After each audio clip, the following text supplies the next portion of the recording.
Up in yeah. Canada, having fun? Happy to be in Toronto. Yeah. You been here before? I have. Shooting? Working? Yeah, shooting. I was on Covert Affairs for a while, and I shoot in Toronto. Peter Gallagher. Sandy Cohen. I love the OC so much. Who Don't does? even get me started on it. I honestly, when I got to work for the first day on Covert Affairs and I saw Peter Gallagher, I started shaking. I was so excited to see him. I started shaking. And then he's like the nicest man in the entire world and came up and like hugged and was so sweet. And I was honestly like fangirling. I was like, I couldn't breathe. So Maggie. Huh. Yeah. Where do you hope she goes this season? Where would you like to take her? Ooh, that's a really good question. Well, we've spent a lot of the first season with Maggie being quite buttoned up. You know, Maggie was really put together, taking care of other people. And then in the last 2 episodes, we started to see her unravel a bit as more personal issues come to the surface. So in season 2, I want to dig into the personal stuff more and play with the contrast between her being the small town doctor, very professional, very well respected, and her personal life is a mess. How much say do you have?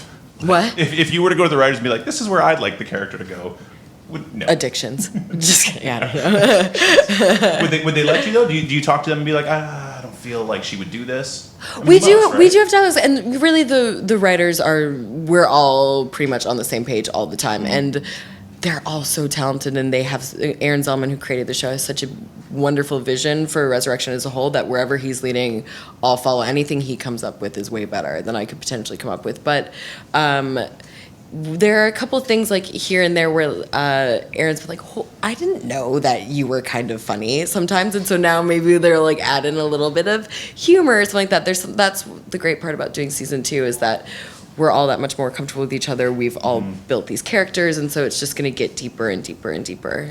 Yeah, you've talked about, I've heard you talking about the interesting to navigate between, I quoted you here, loving her family and caring for them or following her own path. Mm-hmm. How hard is that on the line to work? I think it's really hard because Maggie has a potentially unhealthy relationship with her father that she feels the need to take care of him, and she feels like she has to be responsible to him. So, you know, the child becomes the parent in a way, but also she so deeply respects and cares about what he thinks. And so I think she's just constantly torn back and forth. It's a lose-lose. If Maggie doesn't follow her own path and try to figure out what's going on with the return, then she's not being truthful to herself and to what she thinks is important for science in the world and what's happening currently. And if she doesn't make her family happy, then what does she really have? Because that's the most important thing in the world to her is her father. This is a weird question. I'm All going right. to ask, but I'm going to do it anyway. If someone were to come back now, like on the show, who would you want to return? Omar Epps and I would play this game at work, and sometimes we would get very deep, like, oh, I had a grandparent that died. We get a bit emotional, but normally we would just go for like people that we'd want to have a drink with. So Okay, let's go with that. so I believe Jimi Hendrix and John Lennon were 2 people that were constantly like, I'd like to go and have a cocktail with that All right. person. Do you play music?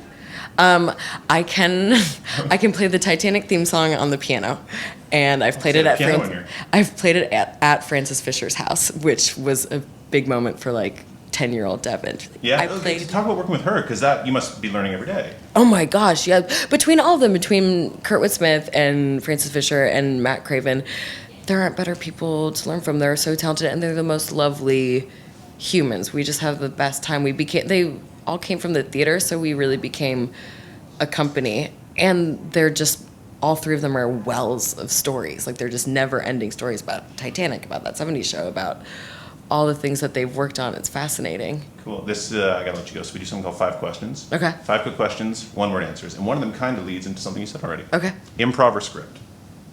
Script. Stage or screen? Screen. Lennon or McCartney? Lennon. Which term do you prefer, movie, film, or picture? Film. In 1 word, Resurrection. Exciting. Nice. Thank you. Thank you. A little thing at the end, too. A little, ooh. Thank you so much. Thank you. Appreciate Nice it. to meet you. Yeah.